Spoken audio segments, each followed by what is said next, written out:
So I wonder, is it easier to stop drinking altogether, or is it easier to try to reduce?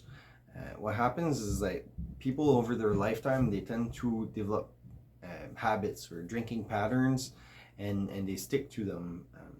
Like people drink every night not because they are dumb or stupid. People drink because it brings them some kind of comfort. It's kind of like their safe space basically at the end of the day, where they know they're gonna come back to home base and be able to let go and whatnot. And that's what substances and alcohol and cannabis and all the other stuff, that's kind of what it creates for people, the what you'd call like the functioning alcoholics or whatnot. And it's difficult for these guys to give up like their mild or like moderate alcohol use disorder. It's difficult because this pattern of being has been working for them. They're, by definition, they're functional because they can probably keep up with a house or keep up with a job and whatnot. So they've been successful at it, and now because of mild consequences, often it's like blood pressure starting to go up, or I notice I'm tired the next day, or almost like annoyances and whatnot. So these are like good motivators for change, but they're not as intense as the motivators for people who were maybe drinking heavily every day, or that they had like a more severe alcohol use disorder where they're losing the house and they can't keep a relationship and they can't keep a job. Like for these guys, the step one of the Alcoholic Anonymous program of like I'm powerless over alcohol is more true for them than for our functional guys. And so because their motivations tend to be just that much more extreme, one would think like, would it make it easier or harder to stop drinking altogether when compared to the guy who's just drinking a little bit too much or quite a bit too much. So motivators are different, and some people need like harsher or more intense motivators to get them to want to make a change.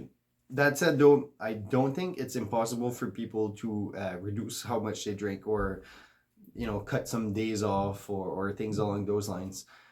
I think that's probably the majority of people. We kind of drink a bit too much, we realize it, we make some changes, and we move forward.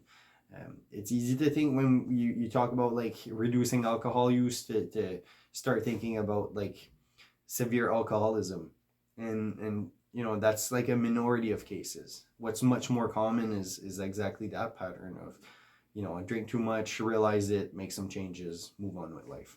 So it is possible, but it can be difficult. I think like strategies that are helpful will be everything that has to do with changing your environment. If you go to the same place every day and you do the same things, like all the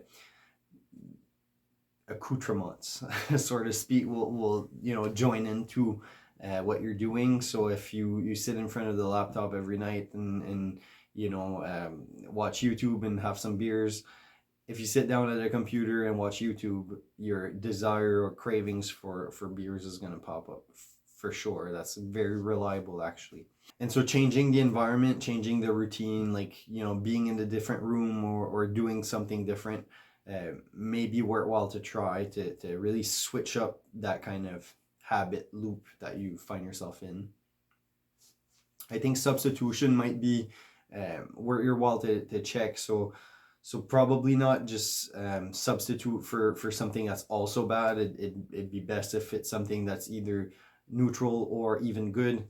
Um, so in that sense, if somebody's drinking beers every night and they're gonna switch to drinking like bubbly or sparkling water or something like that may have a chance to work. Like none of these things are gonna be ultimate cures, but if you combine enough of them, you may improve your chance of slowing down your drinking.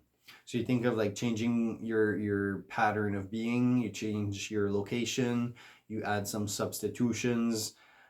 Those are all good tips that can help somebody drink less. And when you do counseling, obviously what you try to work on with people is to work on their perspective, kind of how they look at their own behavior and what they're doing. And through good conversation, sometimes you're able to pinpoint like why they want to change, what's it costing them not to change, what's at risk that they may lose, and what could they benefit from changing. And in those conversations, that's when people, like, something clicks in their mind, and they become more committed towards their change that they're doing or wanting to do. So I just thought that was an interesting question. Is it easier or harder to reduce drinking than it is to eliminate it completely? I'm curious to know your thoughts. So let me know what you guys think, and I'll catch you in the next video. All right, take care.